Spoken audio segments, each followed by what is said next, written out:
quick study on the word abyss, or pit, and give you some really interesting things that I found from this. It's used 36 times in the Old Testament, and the word is actually Tehom, which Tehowm, which means deep sea or abyss. And then I'm going to give you some current scientific evidence of this, which is really nice that we can find this scientifically. But Genesis 1:2, before everything else was really being done, we had the abyss. And there are three waters that we know of. We have a water in heaven, we have water on earth, which is oceans, rivers, streams, and we have the deep water, which is the abyss. Most people, when they're thinking of the abyss, they'll look at things like Sheol, which is from the abyss, and we'll get into some things with Job as well. But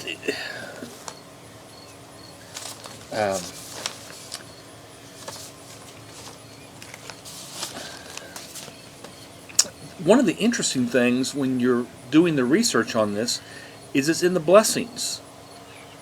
The blessings from both Jacob to the 12 sons, actually I should say 13 sons, as well as it is involved with regards to the blessings from Moses to the tribes. In both instances, that blessing went to Joseph. Again, interesting that he's given that.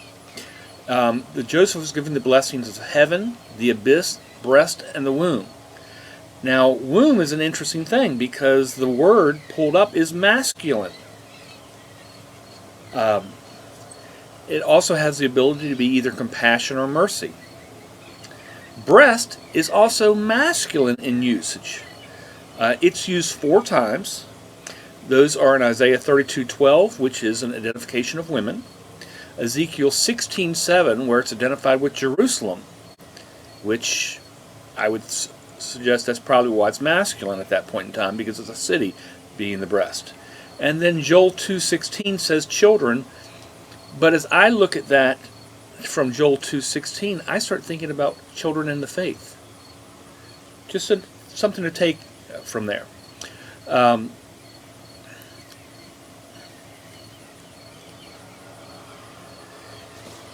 Now, the other thing is, obviously we know from Noah, the water came up and down. It came down from heaven and came up from the deep, from the abyss.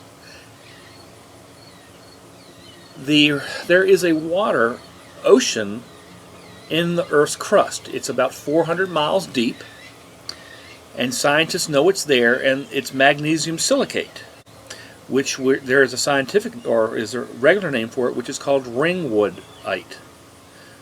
It's all one word, but ring like you wear, wood as a piece of wood, and ite, I-T-E.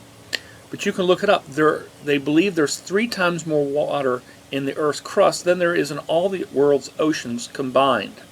Which is, again, when you look at the flood with Noah, where did all that amount of water come from? It came from the deep coming up. And again, at the end, it went back down into the crust. So something to think about there.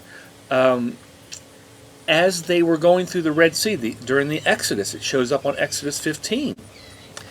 And that's a really interesting term there, because whether it's the Reed Sea or Red Sea, however you want to play with it,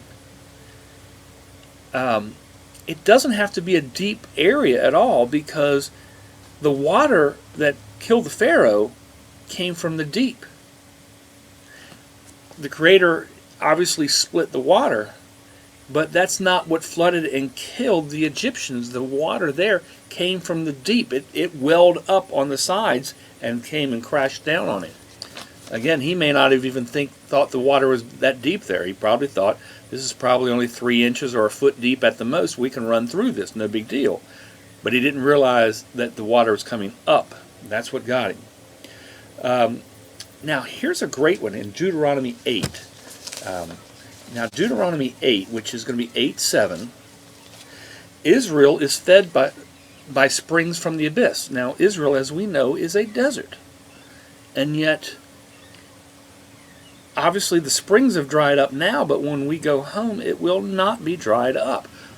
Israel is watered from the ground up, much like it was, as you can think back in the time of Noah, where they didn't really have rain. Everything came up from the ground.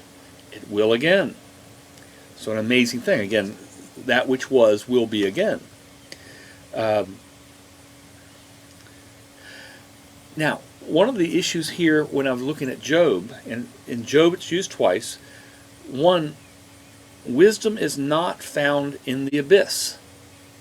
Now, we know that from researching things on Sheol. Wisdom is, and that's going to be in Psalms, wisdom is not in the abyss or in Sheol. And yet, what do we hear from this in Job? Wisdom is not in the abyss. So you're getting some extra things. In addition to which, in Job, it's also used when it's dealing with the same chapter in Leviathan. So Leviathan lives in the abyss, in that ocean. Now, again, that ocean, as we know it, at least right now from our scientific aspect, is its rock. Water is inside the rock. But since Leviathan is a creature, and that's where he lives, then there's a real issue that obviously we have something down inside the Earth's crust at 400 miles deep that is a living creature. And not just one creature. We know of two creatures that are down there. And that's because in Revelation we have the locusts that come up from the abyss. So there are living creatures down there in the Earth's core. And while most people would think, oh, if there's anything down there, it's going to be basically the size of bacteria. Well, Leviathan is a huge creature, and that's much larger than anything that we would think of as bacteria. And the locusts are going to come out, and they are going to just terrorize the world at a point in time. And again, they are bigger than bacteria. David in 71:20 is saying, bring me back from the abyss.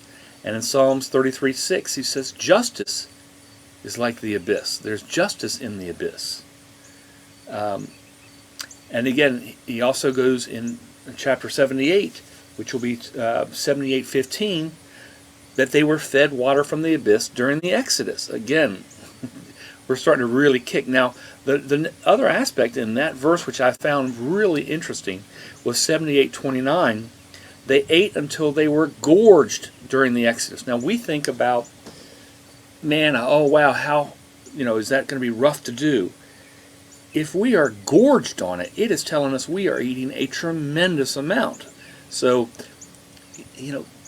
when I came to faith, everybody in my family said, oh, you can't cook on Sabbath, you're going to starve to death. I think I've gained 20 pounds from eating on Sabbath. So obviously my family didn't know anything because I eat more on Sabbath than I eat any other day of the week. And so if this is the case, then I'm going to really be getting fat during the Exodus. So, because it tells us that we're going to be gorged on that. And in Proverbs 3:20, the abyss is divided from the sea. Now, of course, we get that from the other chapters as well. And I'm going to leave it at that. Like I said, I was going to do just a really quick. I found this just incredibly interesting. I actually did a secondary lesson plan on this today based on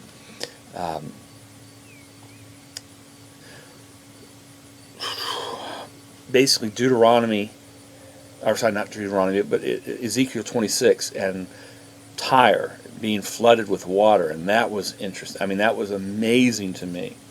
And there's some other things in this study that have just really opened my eyes. So today's been an amazing day because of that word study. But I'll leave it at that.